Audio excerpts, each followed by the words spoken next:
Well, it's happening. I can't believe this is happening. Across the U.S., states and cities are shutting down 4th of July. They'll shut down 4th of July and because of the fear of COVID-19, the increase in cases. But you know what they won't do? They won't shut down the protesters because that's the First Amendment right. What about the First Amendment right to celebrate America's birthday? What about that? Can you do that? No, you can't. That seems weird. That seems, that has to be something that's sponsored by China or Russia. That has to be some sort of op, right? That doesn't make any sense. It just does not make any sense. Now, the whole thing's misguided. And we'll get into that because this fear of COVID-19 thing, this recent, surge in cases is being overplayed. And people are like exaggerating the fear here.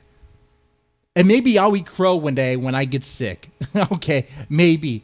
But we'll get into it. By the way, if you like these sort of videos, press the like button, share, subscribe. It really helps. The channel's completely demonetized. I don't make anything from it because YouTube hates me, I guess. So let's get into this. So yeah, this is true. It's real news. This is happening. 4th of July has been canceled because of an increase of COVID cases. And it's true. It is true that more COVID cases are being seen. There's a rising number of COVID cases. But it's also true that more people, more than ever, are being tested. We're doing more tests than other countries. That is also true. And as you do more tests, you're going to find that more people have COVID-19. A lot of these people aren't even showing symptoms, which is a good thing. Some people will tell you it'd be better if no one had the virus, which is, I guess, true, but it's also like a pipe dream because that's not how viruses work. They're going to... Look, chances are you're going to get this thing one way or the other. It's coming to you. It's coming to you one way or the other, most likely. Either your body's going to be equipped to fight it or it's not. And that's what's happening. A lot of the people that have this are asymptomatic, which is great because it shows that they have antibodies that are preventing it from displaying the symptoms, preventing the virus from running havoc on the system, on your body, which is great. How is that a bad thing? How is that a bad thing? But people say, oh, but COVID equals death. COVID equals death. That's what we put out there. And there's a lot of people who actually believe that. But that's not true. That's not even close to the truth. If you look at one of the hardest hit areas, New York City, you could go and look at the stats yourself. You don't have to take my word for it. You could go to New York, nyc.gov yourself. I'll include the link in the description box below, and you could see for yourself the number of deaths and how it's categorized by age and race, and there's other health factors. We could take a look at it right now to show you that it's not this black plague. The coronavirus is not this one of the horsemen of the apocalypse, the plague, they're coming in to sweep all humanity. That's not what's happening. And this is coming from someone when the Wuhan flu was coming out from China. I was very concerned because you saw videos of people in China dropping like flies. You saw videos of hospitals overridden, filled with body bags. I didn't know what they do over there. I know their air quality is so piss poor that maybe all their lungs are fucked and they can't handle it. Maybe. But over here in America, that's not what's happening. That's not what's happening at all. Here in Texas, I received a text message, a warning saying, stay indoors, warning, hospitals are filled to the brim, essentially. But that's not even true. Not even true. It was the ICU units that were at 75% capacity, 75% being used, but not even the majority of that was COVID related. It was other issues. And they have other wings in the hospital that could easily take care of you if they had to. So they had plenty of room, but it was exaggerated. Why? To sell fear. They really want you indoors. They really want to lock things down. When we were opening up the economy, we were doing it slow and gradually. It was fine. Everyone was doing it slow and gradually, and it was fine. It wasn't until you got these massive protests, these massive Antifa, Black Lives Matter protests, that you started really getting the surge, which is... Then we're fed additional fake news by the mainstream media that the protests have nothing to do with the virus, even though it's a virus that's spread by coughing on people, being around people. But apparently we're supposed to believe that the protests had nothing to do with it. Now, for some reason, if you protest Black Lives Matter, the virus is self-aware and it's like, okay, we're not going to affect anybody. Who believes that? Who believes that? I tell you why people believe that. There's an article out there saying that there's a study that proves it. Well, that's funny. Have you read that study? Have you read that study? Do you know why they say it proves it? Because guess what? When the people are asked, when they get tested for COVID, where have you been? What have you done? All that stuff to find out, to screen you to see where you got it from. You know what's not asked? If you participated in a protest. So if you never ask about the protest, you're not going to get any information or data on the protest. So you're not going to have any link between the protest and COVID. You're not. So then I guess you could report, hey, there's no studies have found that there's no link, but it's fraudulent. It's a totally false report, but people eat it up. Well, no, not everybody. Anyone with a brainstem and knows how this virus operates knows that's complete bullshit. That's complete horseshit, right?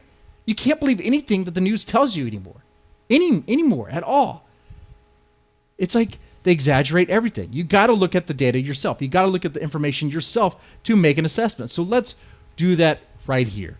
Let's look at the confirmed deaths. Okay, it's broken down based on race. Let's look at Black Lives first because Black Lives Matter. Look at this. 75 and older, it is pretty bad. It is pretty bad. It's like they're probably going to die. Look at that. It's a lot. It makes up for a lot of the deaths in the deaths, right? Okay. What could I say there? That is unfortunate. That is unfortunate. But that's also a kind of like a fact of nature that you can't change. Being nice about the wording and delivery of these facts isn't going to change the fact that there's viruses and diseases out there that are just going to kill you. And the older you are, the more compromised your health is, it's going to kill you even faster. That's the truth. That's the reality. You may not like it, but guess what? Nature doesn't give two fucks. That's the truth though, right? Right? Let's see. This shade here is supposed to be 65, 75. Okay. About 885 people have died. Okay. And this is just in New York City. And I guess by March 11th. Okay. But then you have, let's see, you have 45 to 64, 253 people have died. Okay. Okay. That's a lot of people, right? What's going on there? What's going on there? All right. But then you go down to 18 to 14, and it's like 26 people have died. 26 in the black category. Okay. But you compare that to whites seem to have a higher recovery rate than black people, which, by the way, if Black Lives Matter, then why the hell are they just going to allow the protests to just go on? Because apparently the virus, I don't know. Apparently, I don't know what the reason is, but for some reason, they seem to be more susceptible to it. Did the Chinese create a racist virus? I have no idea. I mean, I still believe it came from a lab. How can you say it didn't? It was very close to it. Very close to a virus lab in Wuhan. Very close. Either it's just a coincidence or it's not. But anyway. Now, if you go down to confirmed and probable death totals, if you go to, where is it? Oh, actually, you know what? Let's do underlying conditions first. Confirmed deaths. Underlying conditions. This is interesting. Total deaths. From 0 to 17, the age group, you have 12. Total deaths, 12. And most of those had underlying health conditions. That is sad, but okay, this virus, it's going to take a toll on your body. You got to be up and up. I'm probably going to die. I smoke a lot and I drink a lot. I know that. Okay. 18 to 44 years of age, 722 people have died. 581 of that had underlying illnesses. 27 did not. 27 did not. So unless you have diabetes or some other health issues, maybe heart problems or whatever, you're probably going to make it through. You're probably going to make it through. The chances are great that you're going to make it through. Okay? It's not the Black Death. This is not like one of the horsemen of the apocalypse. It's not like the plague coming in to just destroy and kill everything. You could survive this. You can survive this.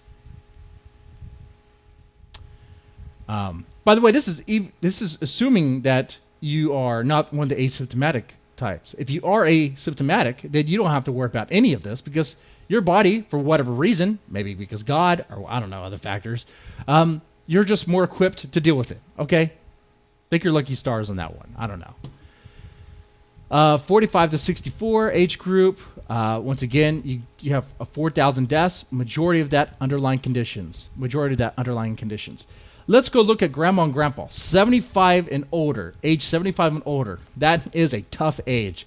Majority of those people that died, underlying illnesses. Only two did not have any underlying illnesses, which is weird because maybe old age is an underlying illness. Okay, I'm being a little ageist there, but okay.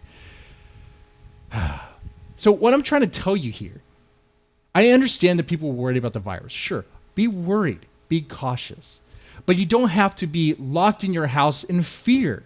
You don't have to do that. You don't have to go and we're going to shut down all the 4th of July celebrations. That's going way too far. Especially when you're going to, the same people who shut down the 4th of July celebrations are going to clap and allow the Black Lives Matter protests. Even though the virus seems to be affecting black people more than other races, which is weird. So if Black Lives Matter, wouldn't you tell the protesters, hey, if you care about black lives, how about y'all stay off the fucking street for a little bit, okay? Stay off the fucking street. Stop getting so close to each other where you're sweating on top of one another. Keep some distance. Go home. Isolate yourselves because you're killing black folk. That's what's happening. But no. If anything, they'll go, okay, more Black Lives Matter protests. We need more of that. But we're going to shut down 4th of July. That's completely un-American. That is not good. That's not good at all. And if you're still hung up on the fear, you're like, but people die. I don't know what else to tell you, man. Illnesses, viruses, diseases, they kill people. That's what they do. And shutting the whole economy down, the world down for it, isn't going to stop it. The virus will just mutate or something else will happen. It'll be another illness. You can't just shut it down. Because when you shut it down, when you shut the whole economy down, the country down, the world down, no one's working, no one's doing anything. Guess what? Their life isn't on pause. It's not on pause at all. You get an increase of depression, suicide, other health issues. Mental illness is going to run amok. Child abuse, domestic violence, drug abuse, alcohol abuse. It's going to be a really bad time. And those things, I talked about in a previous video, like poverty. Poverty kills more people than what COVID does. That's I could demonstrate that. I could show you that.